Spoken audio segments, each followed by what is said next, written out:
汤姆·索亚历险记，马克·吐温。第22章。汤参加了一个新的不喝酒的组织，因为他的徽章很好看。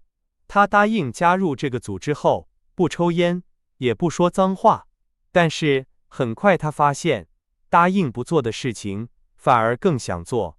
汤立刻觉得想喝酒和说脏话，这种想法变得很厉害。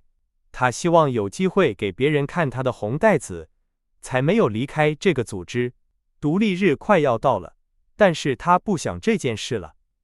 他戴上红袋子的时间不到2天，就把这件事放在一边了。他希望治安法官格雷泽去世。法官年纪很大，看起来快要死了。因为他的地位很高，所以会有一个很大的葬礼。3天来，汤很担心法官的病，不停地问情况。有时他觉得有希望，甚至拿出徽章对着镜子练习。但是法官的病情变化很大，最后医生说他没有危险了，而且正在好起来。汤很生气，觉得自己被骗了，他马上就退出了组织。那天晚上，法官的病情又严重了，去世了。汤发誓再也不相信这样的人了。葬礼很大，学员们排队走，场面很大，好像是故意让退出的汤觉得嫉妒。汤自由了，这很好，他可以喝酒和说脏话了。但是让他觉得奇怪的是，他不想做这2件事了。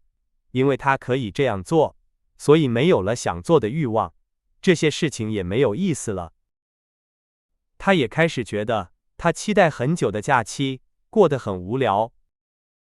他试着写日记，但是因为3天都没有什么事情发生，他就放弃了。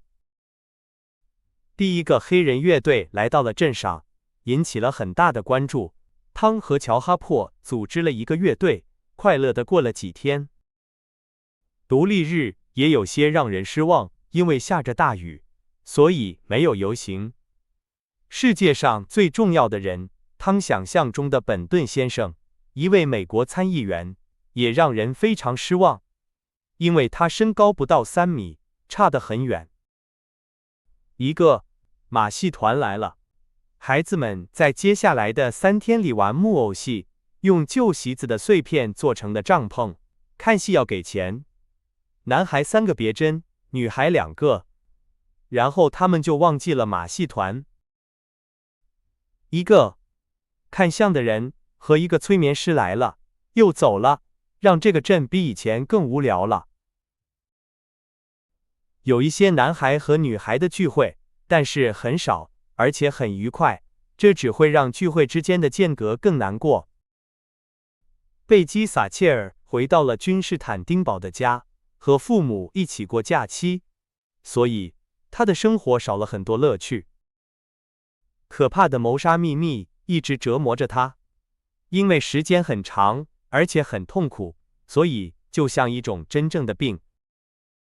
后来麻疹来了，在很长的2个星期里，汤被关在家里，不能和别人见面。他病得很重，什么都不想做。当他终于可以站起来，开始在镇上走动的时候，他看到一切事物和所有人都变了。发生了一次宗教活动，所有人都信教了。汤走遍了整个城镇，希望能看到一张坏人的脸，但是到处都只有失望。他发现乔哈珀正在认真地学习圣经，他转过身，离开了这个让人难过的地方。他找到了本罗杰斯，发现他正带着一篮子关于宗教的小册子去看望穷人。他找到了吉姆·霍利斯，吉姆让他把的麻疹看作是上帝的提醒。他遇到的每一个男孩都让他的悲伤更多了。当他最后在哈克贝利费恩那里寻求帮助，而哈克贝利费恩用圣经里的话迎接他时，他非常难过。他慢慢地回到家，躺在床上，觉得镇上只有他一个人永远迷路了。那天晚上，一场可怕的暴风雨来了，伴随着雨、雷和可怕的闪电。他用被子盖住头，很害怕，等待着自己的末日。因为他觉得所有这些声音都是因为他。他认为自己做了太多的坏事，上帝不能原谅他了，所以才这样。这对他来说好像有些浪费，就像用大炮杀死一只蚊子一样。但是他不觉得有什么奇怪的，为了吹走像他这样的小虫子，而安排一场这么大的暴风雨。渐渐地，暴风雨小了，消失了，没有达到目的。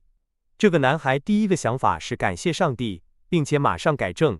第二个想法是等待，因为也许还会有暴风雨。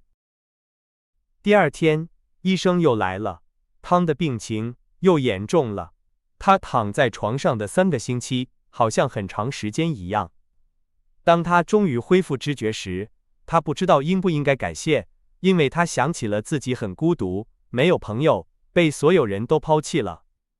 他不在乎，不说话地走下街，发现吉姆·霍利斯在一个儿童法庭面前当法官。